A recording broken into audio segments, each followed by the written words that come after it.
সোমবার পশ্চিম জেলার শিক্ষা দপ্তরের উদ্যোগে আগরতলার 60টি স্কুলকে নিয়ে নিপুণ ত্রিপুরা শোভাযাত্রার আয়োজন করা হয়। উদ্বোধক হিসেবে উপস্থিত ছিলেন আগরতলা পৌর নিগমের মেয়র দীপক মজুমদার এবং শিক্ষা দপ্তরের অধিকর্তা সহ অন্যান্যরা।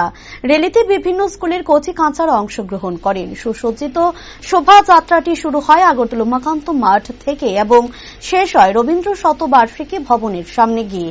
বক্তব্য রাখতে গিয়ে মেয়র দীপক মজুমদার জানান, নিপুণের যে কর্মসূচি তা কিভাবে প্রত্যেকটা ছাত্রছাত্রীর মধ্যে ছড়িয়ে দেওয়া যায়। আমাদের ভারতে বিষয়ে লক্ষ্য হচ্ছে 2026-2027 সালে শিক্ষাবর্ষের মধ্যে ভাষাগত এবং গণিতের দক্ষতা প্রয়োজনে অর্জন করানো।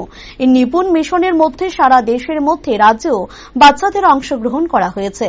প্রতিটি বিদ্যালয়ে নিপুণ কন্যা তৈরি করা ক্রিয়ামূলক বিষয়ের উপর জোর দেওয়ার কথাও বলেন তিনি। সরকারের একটা মিশনের অভিনব উদ্যোগ। আমাদের রাজ্য সরকারও এই কর্মসূচি অন্তর্গত বিভিন্ন পর্যায়ে সারা রাজ্যে বিভিন্ন বিদ্যালয়ে এটার প্রচার করার উদ্দেশ্যে, অ্যাওয়ারনেস করার উদ্দেশ্যে সকল অংশের মানুষকে, ছাত্রছাত্রী, শিক্ষক শিক্ষিকা, অভিভাবক এবং সার্বিক জনগণের কাছে তুলে ধরার জন্য নিপুণের কর্মসূচি বা নিপুণের অন্তর্গত বিভিন্ন বিষয়গুলি তুলে ধরার জন্য এই ধরনের র্যালি বিভিন্ন জায়গায় এক একভাবে এক এক রকম ব্যবস্থা গ্রহণ করা হয়েছে। আমাদের আজকে শহরে